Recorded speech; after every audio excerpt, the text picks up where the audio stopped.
BNC Justice correspondent Candace Kelley joins us now. So good morning, Candace. Let's get right to it. There were more cross-examination of Jane Doe number 5 in R. Kelly's defense focused on these alleged blackmail letters that we've been hearing about, and they were very detailed. So what more did these letters say?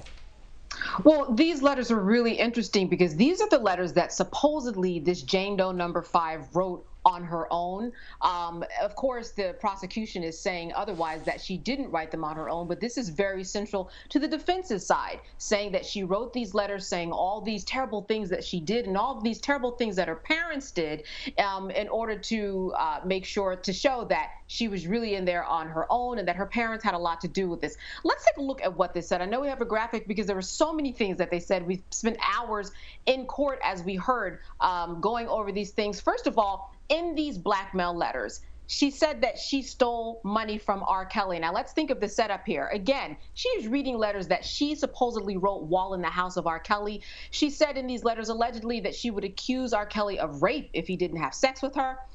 She would spank herself really hard and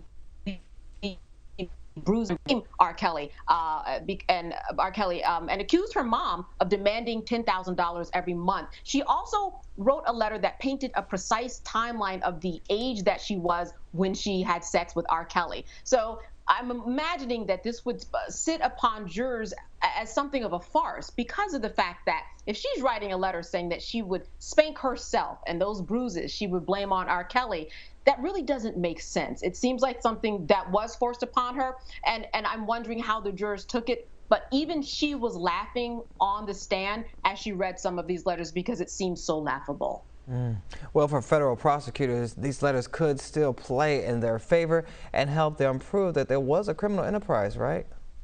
Right. So when we're talking about a criminal enterprise, we are talking about R. Kelly. We're talking about him managing and engineering other people in this situation. Part of the managing and the engineering deals with him in the aftermath of it, figuring out, if I do go to court for this, what do I need to do in order to cover my tracks?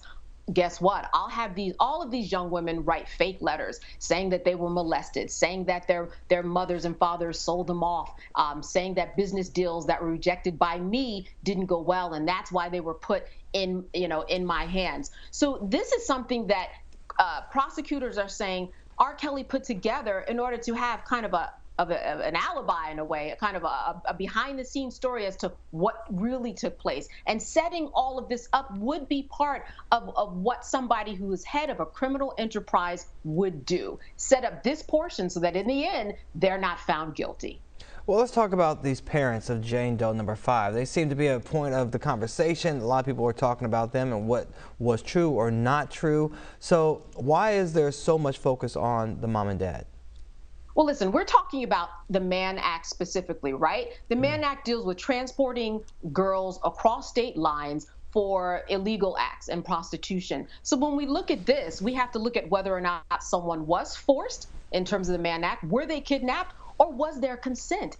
In this situation, we do have parents that gave consent so that their daughter could stay with R. Kelly. We do have parents that did give consent so that she could be homeschooled at the home of R. Kelly. So this is very important for both sides to kind of play to the jury in their own way. How should we determine or assess what these parents did and did not do? Because a jury member might say, this couldn't have been against her will. She agreed to it. Her parents agreed to it. At one point, she was of age. And when it comes to the Mann Act and the RICO statute, and kidnapping and forcible transporting over state lines, is this forcible or not, with so many people giving permission at different levels? Do you think it's possible we could see her parents testify as well?